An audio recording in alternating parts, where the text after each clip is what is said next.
चलिए फटाफट समझते हैं कि इंडिया में गिफ्ट्स पर टैक्स का क्या सीन है। सबसे कॉमन सवाल, क्या दोस्तों से मिले गिफ्ट्स पर भी टैक्स लगता है?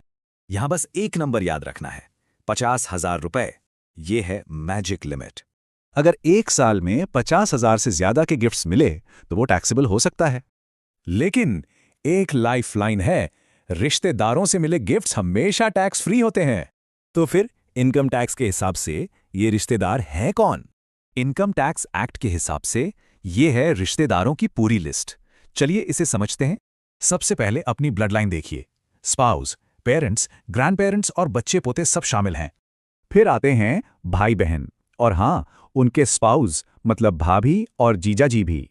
पेरेंट्स के भाई बहन यानी सारे मामा, मौसी, चाचा, बुआ, ये सभी लिस्ट में है।